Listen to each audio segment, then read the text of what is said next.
August 22nd, Job chapter 4th, verse 1st until chapter 7th, verse 21st. Then Eliphaz the Temanite answered and said, If we essay to commune with thee, wilt thou be grieved? But who can withhold himself from speaking? Behold, thou hast instructed many, and thou hast strengthened the weak hands. Thy words have upholden him that was fallen, and thou hast strengthened the feeble knees. But now it is come upon thee, and thou faintest. Toucheth thee, and thou art troubled. Is not this thy fear, thy confidence, thy hope, and the uprightness of thy ways? Remember, I pray thee, whoever perisheth being innocent, or where were the righteous cut off? Even as I have seen, they that plough iniquity and sow wickedness reap the same. By the blast of God they perish, and by the breath of his nostrils are they consumed. The roaring of the lion, and the voice of the first lion, and the teeth of the young lions are broken. The old lion perisheth for lack of prey, and the stout lion's whelps are scattered abroad. Now a thing was secretly brought to me, and mine ear received a little thereof.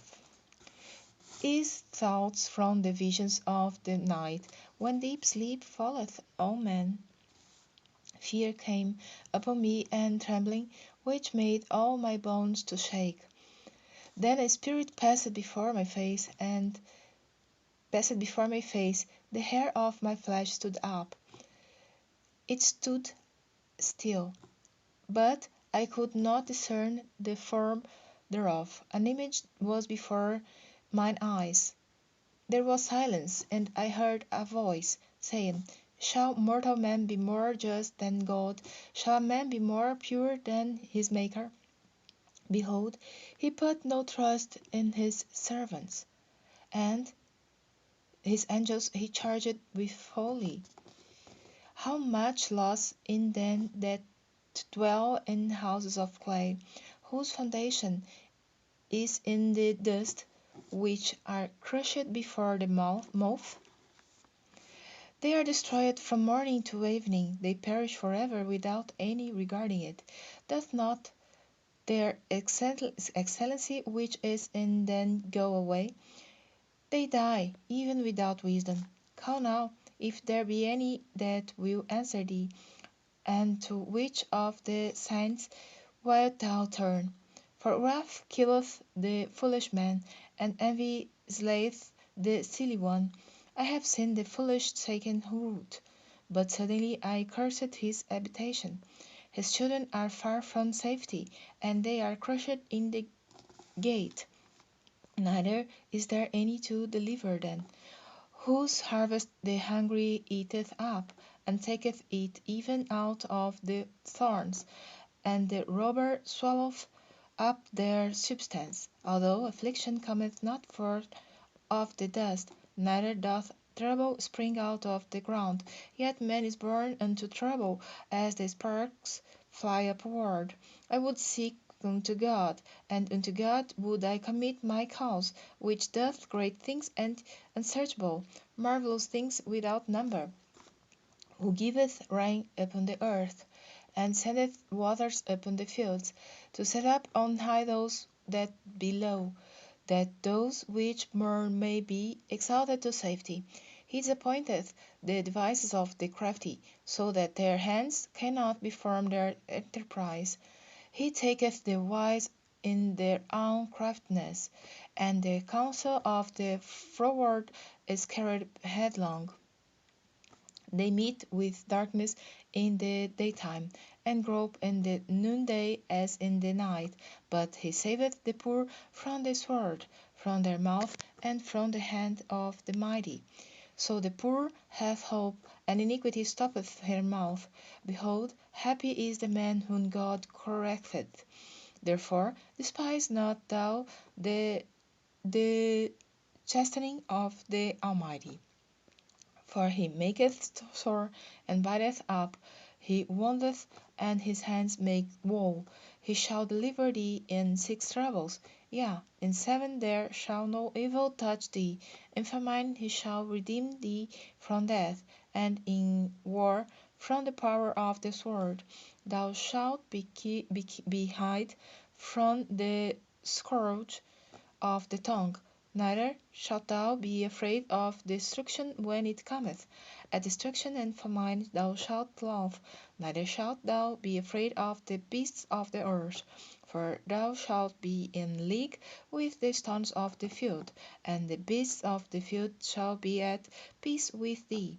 And thou shalt know that thy tabernacle shall be in peace, and thou shalt visit thy habitation, and shalt not sin. Thou shalt know also that thy seed shall be great, and thine offspring as the grass of the earth.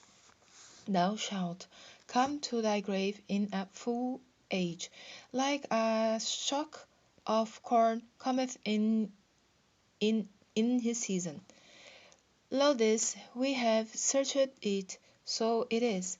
Hear it, and know thou it for thy good. But Job answered and said, O that my grief were thoroughly weighed, and my calamity laid in the balances together, for now it would be heavier than the sand of the sea. Therefore my words are swallowed up, for the arrows of the Almighty are within me. The poison whereof drinketh up my spirit.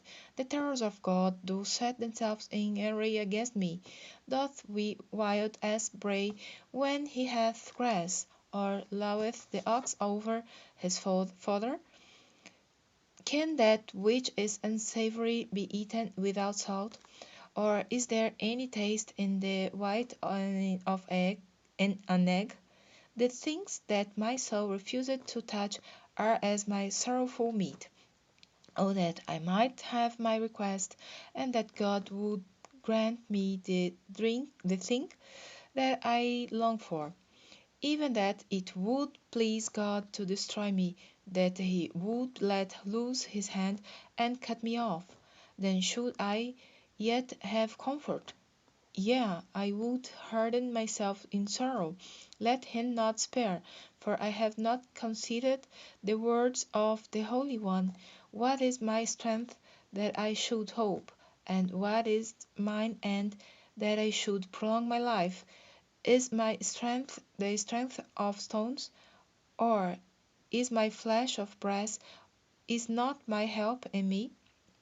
And is wisdom driven quite from me? To him that is afflicted pity should be showed from his friends, but he forsaketh the fear of the Almighty. My brethren have dealt deceitfully as a brook, and as the stream of brooks they pass away, which are blackish by reason of the ice, and wherein the snow is hid. What time they wax warm, they vanish. When it is hot, they are consumed out of their place. The paths of their way are turned aside. They go to nothing and perish. The troops of Tema looked. The companies of Seba waited for them. They were confounded because they had hoped. They came thither, and were ashamed. For now ye are nothing.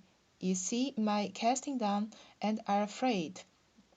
Did I say, Bring unto me, or give a reward for me of your substance, or deliver me from the enemy's hand, or redeem me from the hand of the mighty?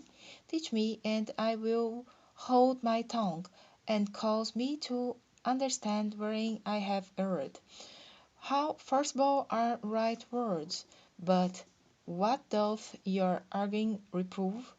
Do you imagine the reproof words and the speeches of one that is desperate which are as wind? Yea, you overwhelm the fatherless, and you dig a pit for your friend. Now therefore be content, look upon me, for it is evident unto you if I lie, Return, I pray you. Let it not be iniquity. Yea, return again, my righteousness is in it. Is there iniquity in my tongue? Cannot my taste discern perverse things? Is there not an appointed time to man upon earth? Are not his days also like the days of a hireling? As a servant earnestly desireth the shadow, and as a hireling looketh for the reward of his work, so am I made to possess months of vanity, and wearisome nights and are appointed to me. When I lie down, I say, when shall I rise, and the night be gone? And I am full of tossings to and fro unto the dawning of the day. My flesh is clothed with worms and clothes of dust. My skin is broken and become loathsome. My days are swifter than a weaver's shuttle, and are spent without hope. Oh, remember that my life is winged. Mine eye shall no more see good. The eye of him that hath seen me shall see me no more. Thine eyes are upon me, and I am not. As the cloud is consumed and vanisheth away, so he that goeth down to the grave shall come up no more. He shall return no more to his house, neither shall his place know him any more. Therefore I will not refrain my mouth. I will speak in the anguish of my spirit. I will complain in the bitterness of my soul. Am I a sea or a whale that thou sittest a watch over me? When I say, my bed shall comfort me, my couch shall ease my complaint, then thou scarest me with dreams, and terrifiest me through visions, so that my soul chooseth strangling and death rather than my life. I love it. I would not live away. Let me alone, for my days are vanity.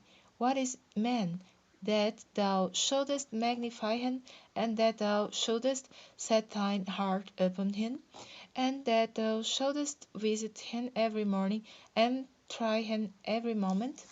How long wilt thou not depart from me, nor let me alone till I swallow down my spittle? I have sinned. What shall I do unto thee, O thou preserver of men? Why hast thou set me as a mark against thee, so that I am a burden to myself? And why dost thou not pardon my transgression, and take away mine iniquity? For now shall I sleep in the dust, and thou shalt seek me in the morning, but I shall not be.